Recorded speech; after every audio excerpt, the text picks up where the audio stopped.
Hello, hello. Hello. Welcome to the Extremely Gay Podcast. I'm Frida. I'm Erica. And we're very queer. Again, for the second time. Second episode.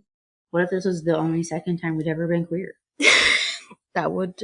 We wouldn't be very qualified to host this podcast. I mean, fair enough. But yeah, we're back. We did take a tiny break. Not by choice, necessarily, but we're back. And more committed than ever. Honestly, one part of the break is just it took a really long time. We were waiting to get on iTunes. That's true. And we still have not. No. And I think it is homophobia. Yes. I do. Mm-hmm. Like, yeah, I'm we did. Dramatic, but I also do actually. We did get approved for Spotify and Google Podcasts, I believe, but still no word from iTunes, and it's been a month, probably. Over that, yeah. It must be. We've submitted multiple other podcasts to iTunes in the past, no problem. Not have a problem, yeah. We did the process twice. Mm-hmm. So what would be the reason except for they went extremely gay, extremely no way? Yeah. Sorry, I just wanted to drink with my no drinking during the podcast. Not allowed. You know I can't go 3 minutes without a beverage. Very true. But yeah, we're back. I'm a beverage queer. That's my label. And ready to talk about gay stuff. Yeah. But which gay stuff? All of it.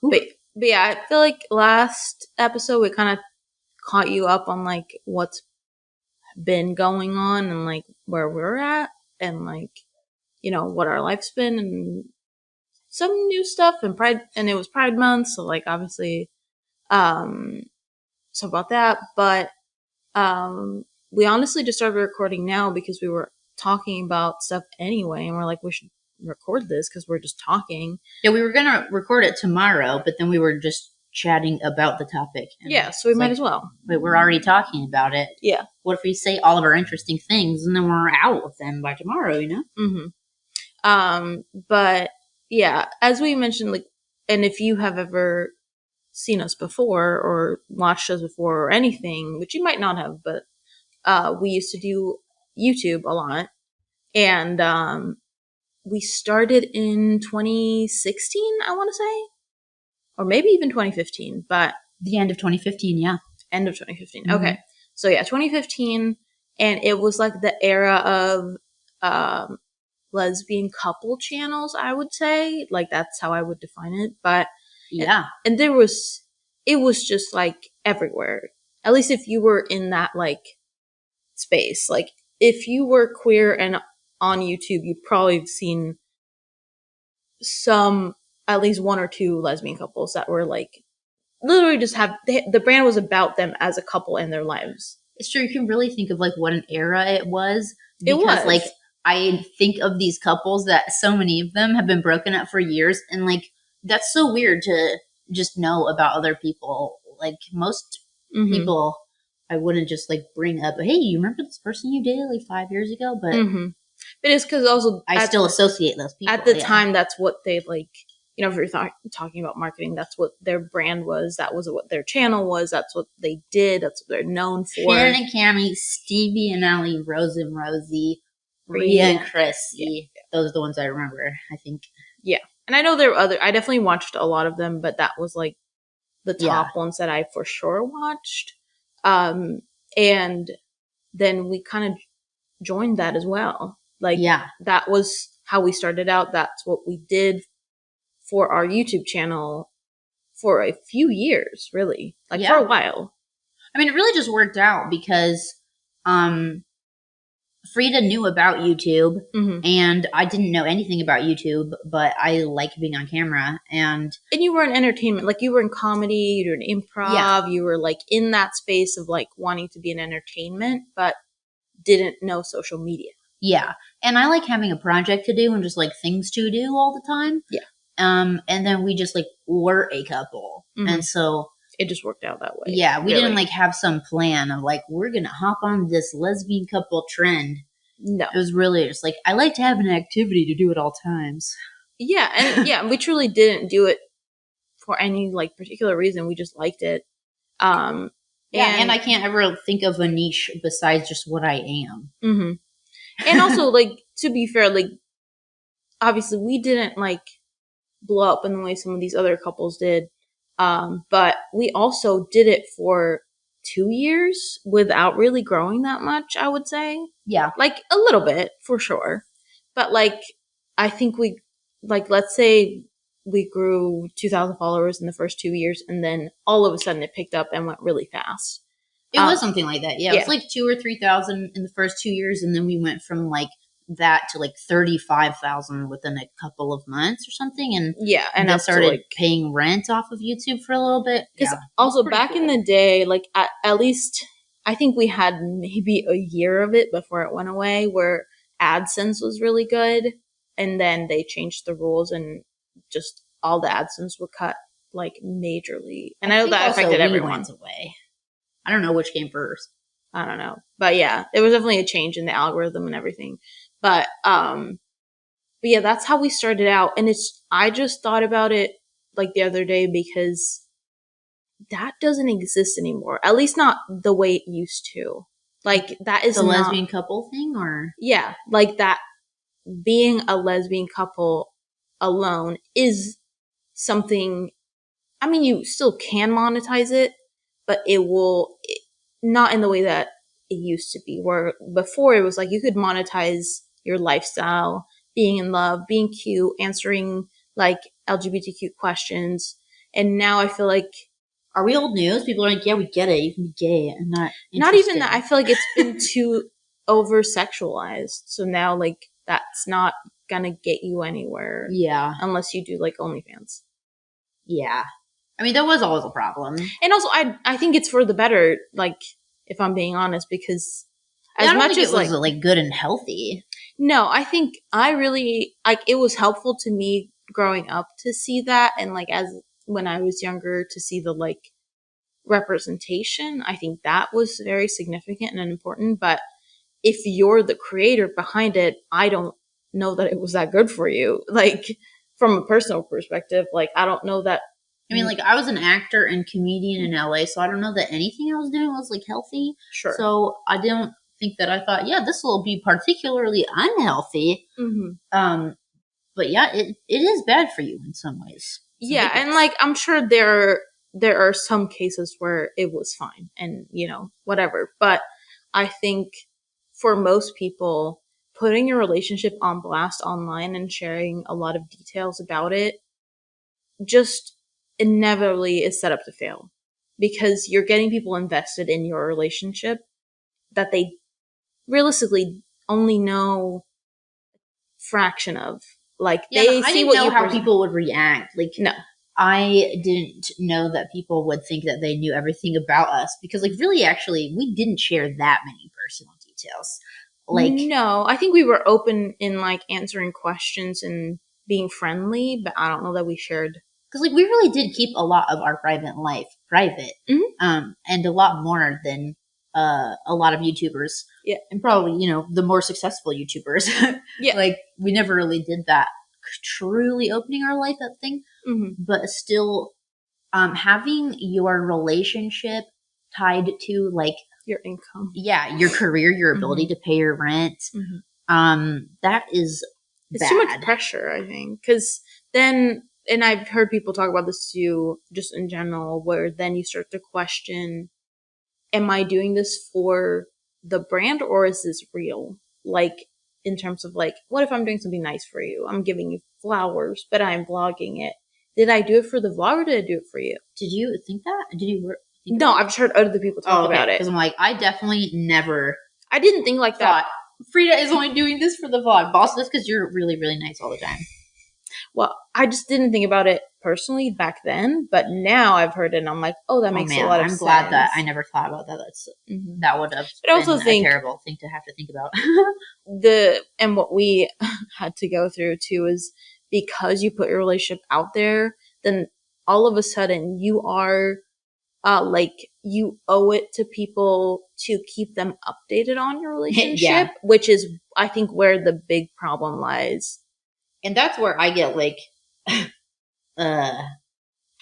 extremely unfriendly. Like, Mm-hmm. I will. I really no. I mean, even just I do not owe you that. It's such a weird concept to have to go, okay, so we broke up. We have to tell them somehow. Yeah. Like, they're going to figure it out somehow, obviously, if we stop posting. But in some ways, you kind of have to tell them something at least, because you have invited them into your relationship and they know that you're dating. And so if you don't date anymore, you feel this like sense of obligation to let them know that you're not, which I think is the hardest thing to do. Yeah, I mean, that is like kind of a torturous thing to ask of people. Like, this couple that just broke up, and I know that's still they have true. to make a video together about it. Like, that is pretty wild. You have to announce it, because I know that's still true. Maybe not to the extent that it was on YouTube, and it might still be to a certain extent, but not as much. But I know on TikTok and whatever, people still expect you to tell them if you break up. Even if it's not a queer couple or, whoever. But if you have publicized your relationship, they expect an update if you broke up. I do feel like ever since then, like, we have, and I mean, I can't speak for you, but I think I can. Mm-hmm. But I feel like we have never updated social media about, like, anything ever again. Barely. No. I definitely took a very long break from sharing any sort of personal details or updates about my life. Yeah. Like, I didn't even do like I'm moving to Austin. It was like, if you figure it out, you figure it out. I was going to say, I did do that, and that's probably the only announcement I've made since then, that I'm moving. But also, like, we didn't, well, literally until this last podcast, or our first one, we haven't addressed our relationship with each other since then, like, in any kind of public way.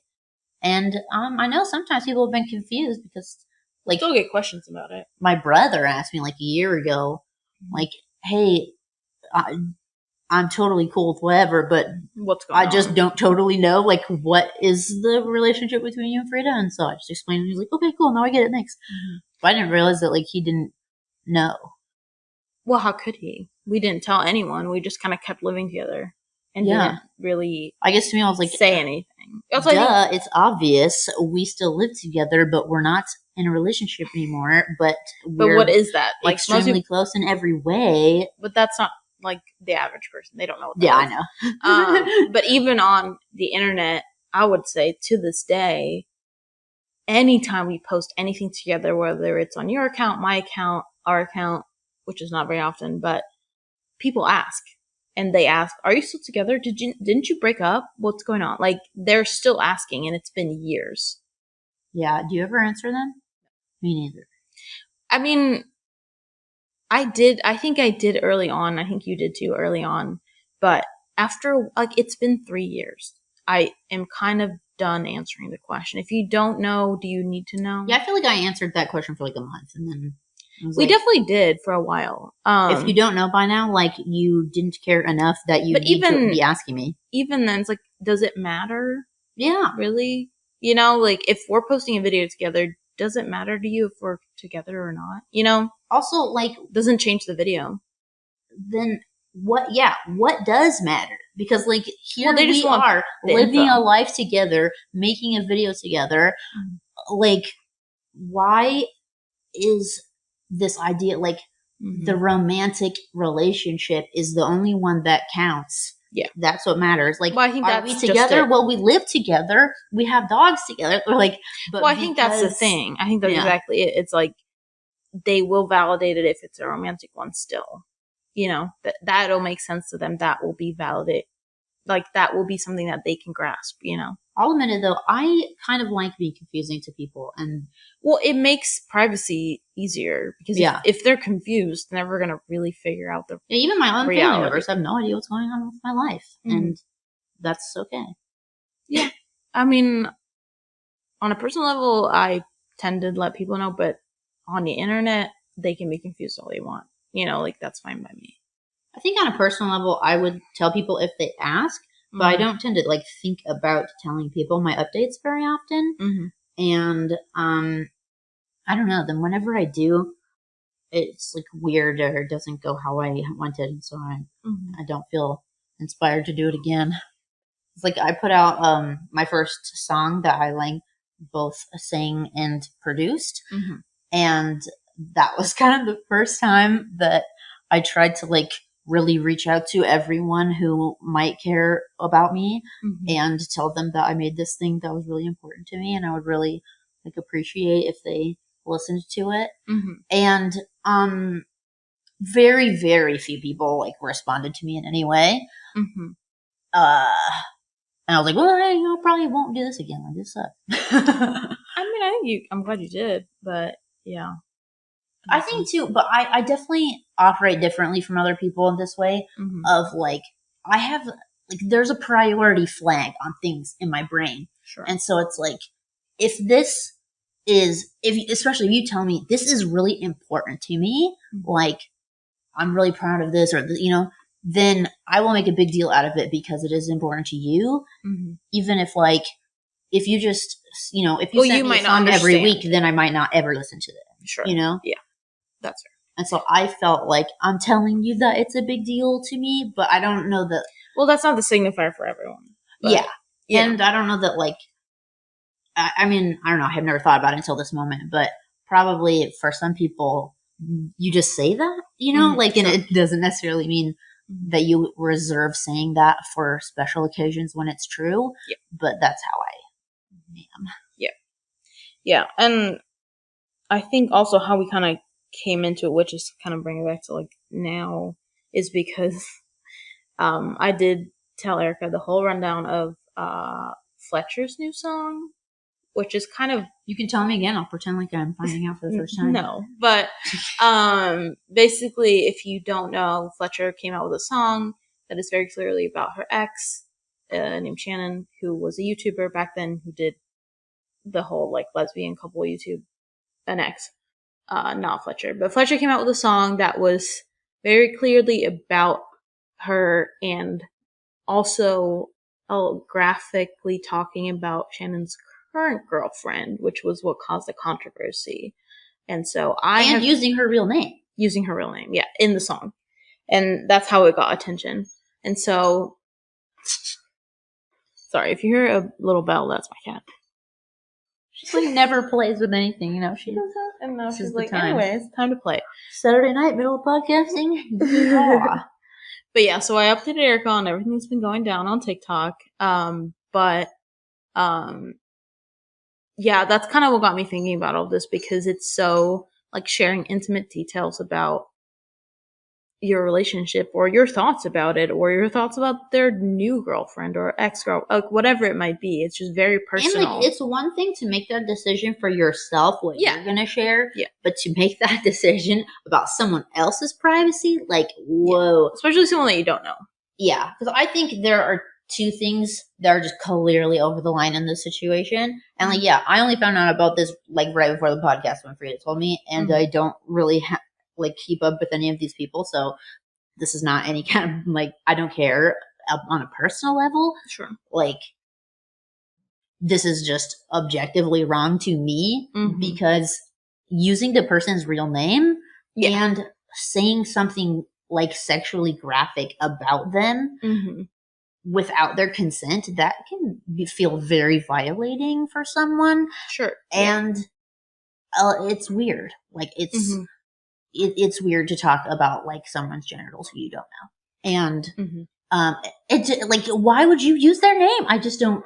That's so clearly inappropriate to me. Yeah, I've definitely seen both sides on TikTok, like people being like definitely advocating for the fact that like Fletcher can talk about whatever they want because it's their life and whatnot. But I think it does cross the line when it's someone that you don't know. Like, I don't know. We don't know how much they know each other or like, what their past is. It's their life. Well, they're not talking about their life. They're talking about someone else and I think their that genitals. From what I've heard and from of the song, most of the song is about Fletcher and their ex. Like, not necessarily about the new girlfriend, but the new girlfriend is mentioned in a way that stands out for the song. And the song is called, I think, Becky's Hot or something.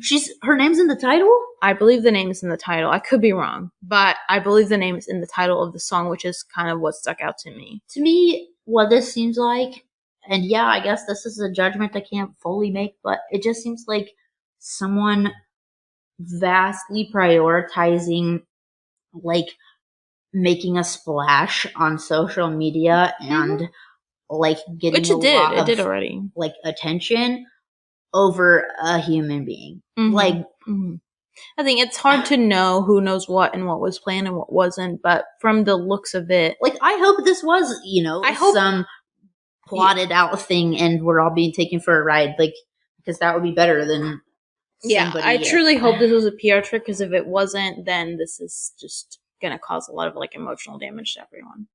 And I don't think like we shouldn't start thinking that it's normal to just like, I don't know, not have any kind of regard for like other people, and and this idea that, like, I don't know, you can say it, but like, why? You don't have to say everything.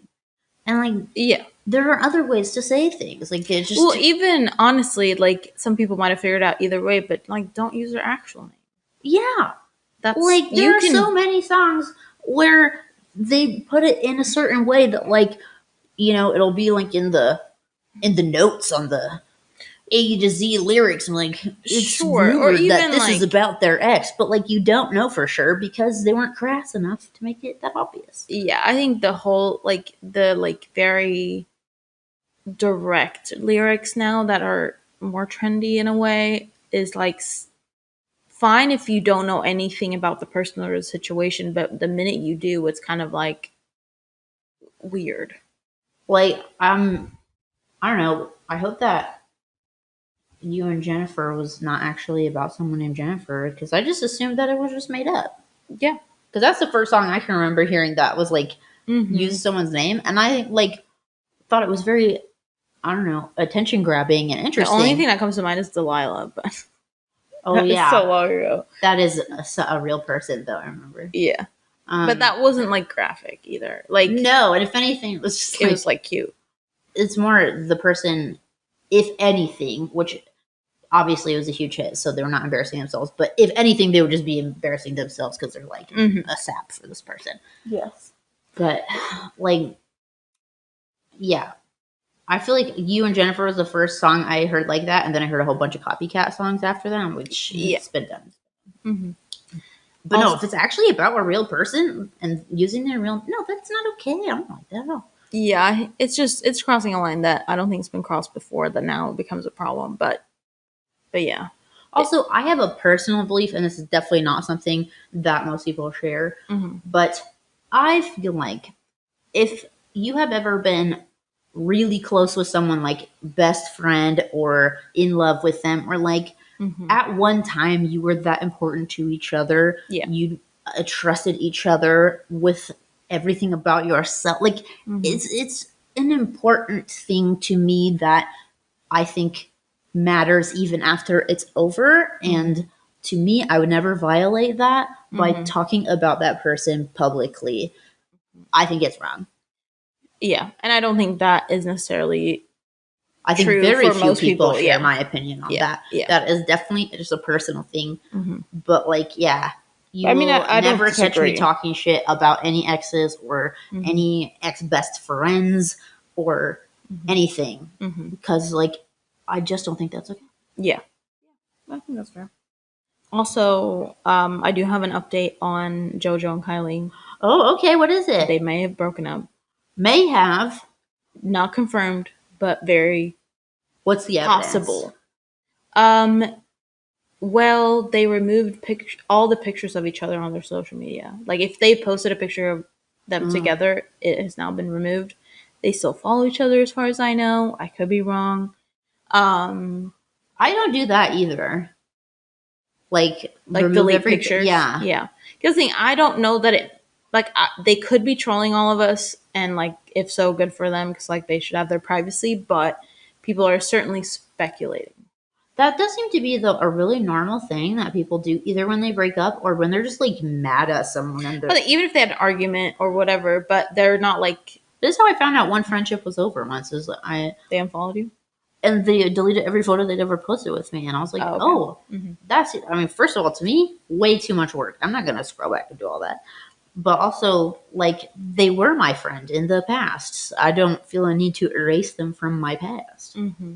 I would. But you you haven't erased me from your social media. I definitely removed a lot of photos of us. But that's different. I like put a whole bunch of stuff on like private or like archive or whatever. Sure. Because also I think that was easier for us to not have to like see romantic stuff of us all the time when we were dealing with our breakup. I did it for a personal reason because I didn't want to see it. It wasn't necessarily for someone like anyone else. It was for me. Yeah, like we were adjusting to being friends. You don't need to see pictures of you kissing. Like no, exactly. And I think that also is based on the fact that we posted a lot of stuff that most people may not post. Yeah. So, but I didn't take down any pictures of you that were just like standing next to each other. You know, like no. Then I just changed the caption. I don't know if I had because I know at least early on I know I did that for sure. But yeah, I do find it too lazy to do something. I do find it. Like, I do keep up with, like, the whatever drama, whatever you want to call it, but I also can see how, like, I'm not that invested. Like, I will keep up just to keep up to be able to, like, talk about it or, like, know what's going on, but I do find it a little, like, you don't need to speculate anytime, someone hasn't liked a certain post of someone's and, like, whatever. Like, I think that's a little extreme, but I also can see that if there's an overwhelming amount of evidence, it's probably true. But also, I just feel like they're just living their lives. Yeah. I enjoy this, regular feature that has existed for both of our episodes. Mm-hmm. Just because, like, I want to, just be like, I'm just rooting for them, honestly. Yeah. Like, they're cute. You broke up, good for you. Then the relationship wasn't right for you right now. You're together, good for you. Honestly, I just want to, support it either way. Yeah, and partially too because like someone like JoJo Siwa, it's a big deal. Like that does mean something. Yeah. So like for that reason, no matter how it ends up, I will talk about it for that reason because it has a significant cultural effect of like someone that is like a kid star for like Nickelodeon and whatever coming out and being open and having a public relationship, whatever it is. She will be the first change things person that a lot of people are aware of. Mm-hmm.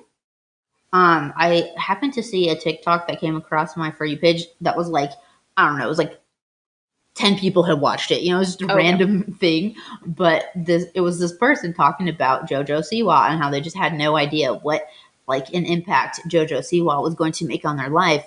But JoJo Siwa had been the model example that all the like dance moms that they grew up around had like lifted up as the ideal of like Christian, good girl. True. That's what you should aspire to be. And so when JoJo Siwa came out as gay, like those people were just losing the walls were just crumbling minds. Like the very fabric of their reality shifted under their feet. And that, I think it's fantastic. I love that. Also, there is another person from Dance Moms that is bi, I believe, that is currently dating a girl. Yeah. As well. Yeah. Well, good for them, too. Yeah, which I just love because they were kids when that was filmed. So, like, nobody knew what was going to, like, happen. But I do love that, like, it's just generally more accepted and they are pushing the boundary of, like, who can come out. Because it was, like, a lot of people are gay and they won't come out if they have a certain brand or image.